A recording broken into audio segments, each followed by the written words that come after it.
Now, today, Dublin Airport will see an extra 6,000 parking spaces for passengers.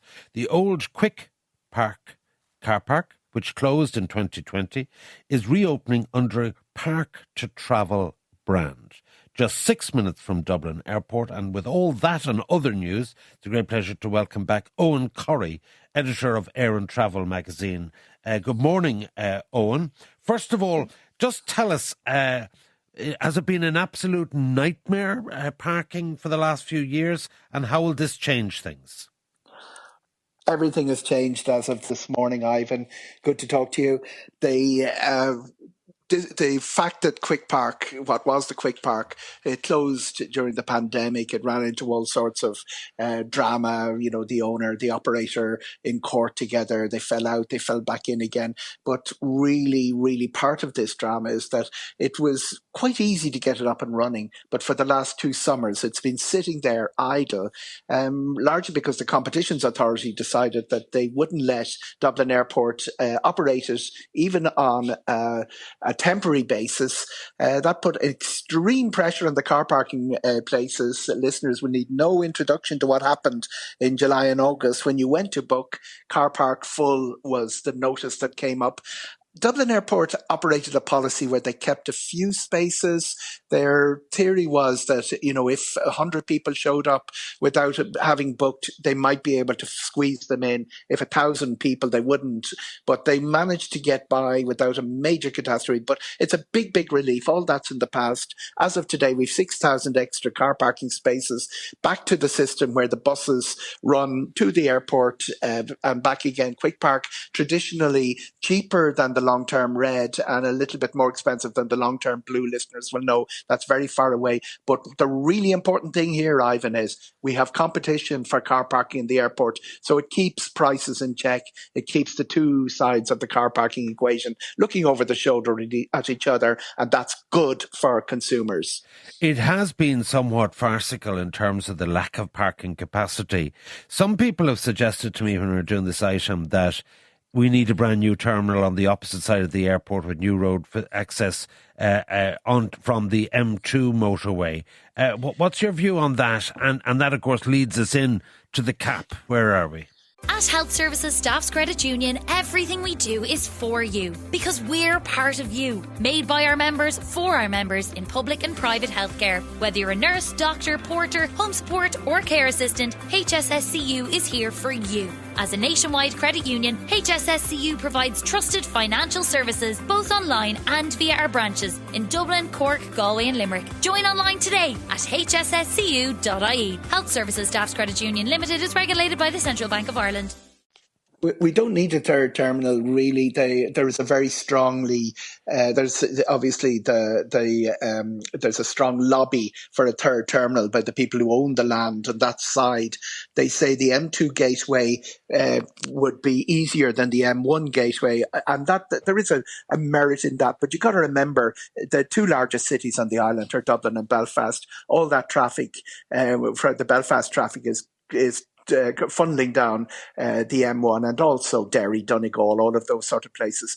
It's a matter of managing the road access is a much smaller problem than the other problems that are there in the airport. We certainly are not near the position where we need a third terminal. We have loads of capacity if we're allowed to use it, but that's leading us into another argument. But the short-term terminal problems can be easily solved by what Dublin Airport have applied for. They're applying for 6 or 7 gates on to the south of Dublin, and which is the Dublin Airport, which is the Terminal 2 used by Aer Lingus, and to the north, much the same, the northern gates used by Ryanair. Dublin Airport runs in a fairly large sea. They can extend the sea. The real crunch in capacity in airports right across Europe, and we're seeing a lot of debate in England about this with both Gatwick and Heathrow, is runway capacity. We've loads of that. The real problem is we're putting self-imposed blocks on using those facilities, which were put in place. So we've a new minister, Darragh O'Brien, who's taken over from Eamon Ryan, who a lot of people criticised Eamon that he could have done more And obviously he had green concerns about aviation emissions and so on. What can or should Darragh O'Brien do to satisfy the needs of airlines and the DAA? He should immediately remove the cap. He can do so by ministerial order. The planning advice on this, by the way, is not monolithic. Bord Pleanála's own inspectors quite a few years ago, said that the issue of passenger numbers isn't a planning issue. The history of this, for listeners, if anybody isn't familiar with it, is it goes back to road access in 2007.